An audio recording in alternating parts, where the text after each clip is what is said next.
আসসালামু আলাইকুম প্রিয় ফুটবল ফ্যান্স। ফুটবল দেশের আরও একটি ভিডিওতে আপনাকে স্বাগতম।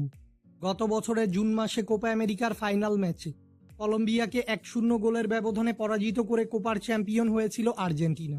অন্যদিকে একই সময় ইউরোর ফাইনাল ম্যাচে ইংল্যান্ডকে 2-1 গোলের ব্যবধানে পরাজিত করে চ্যাম্পিয়ন হয়েছিল স্পেন। মূলত এই দুই দলের শিরোপা নিশ্চিত হওয়ার পর থেকেই ভক্তদের চোখ ছিল ফিনালিসিমার দিকে। তবে দুদল নিশ্চিত হলেও ফিনালিসিমা আয়োজন নিয়েছিল এতদিন অনিশ্চয়তা। তবে অবশেষে ভক্তদের অপেক্ষার প্রহর শেষ হতে চলেছে, কেননা অবশেষে চূড়ান্ত হয়েছে ফিনালিসিমার দিনক্ষণ। আজকের এই ভিডিওতে আলোচনা করব ফিনালিসিমার ভেন্যু ও সময়সূচি নিয়ে। মূল ভিডিওটি শুরু করার আগে আমাদের চ্যানেলে প্রথমবার এসে থাকলে চ্যানেলটি সাবস্ক্রাইব করে আমাদের সাথেই থাকবেন। ফিনালিসিমা শব্দের অর্থ হচ্ছে মহাফাইনাল, আর এই মহাফাইনালে এবার মুখোমুখি হতে যাচ্ছে বর্তমান বিশ্ব চ্যাম্পিয়ন আর্জেন্টিনা ও ইউরো চ্যাম্পিয়ন স্পেন। ইতিমধ্যেই ম্যাচটি আয়োজনে সম্মতি প্রদান করেছে আর্জেন্টাইন ফুটবল ফেডারেশন ও স্পেন ফুটবল ফেডারেশন।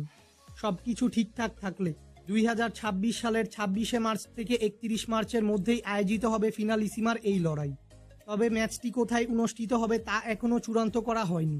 তবে ইংল্যান্ড, সৌদি আরব ও কাতার এই ম্যাচটি আয়োজনে আগ্রহ দেখিয়েছে, যেখানে সবার থেকে এগিয়ে রয়েছে সৌদি আরব। ফিনালিসিমার এই লড়াইয়ে ভক্তদের আকর্ষণের কেন্দ্রবিন্দুতে থাকবেন স্পেনের লামিন ইয়ামাল ও আর্জেন্টিনার লিওনেল মেসি। সর্বশেষ 2022 সালে আয়োজিত হয়েছিল ফিনালিসিমার এই লড়াই। সেবার ইতালিকে 3-0 গোলের ব্যবধানে পরাজিত করে শিরোপা জিতেছিল আলবিসেলেস্তেরা।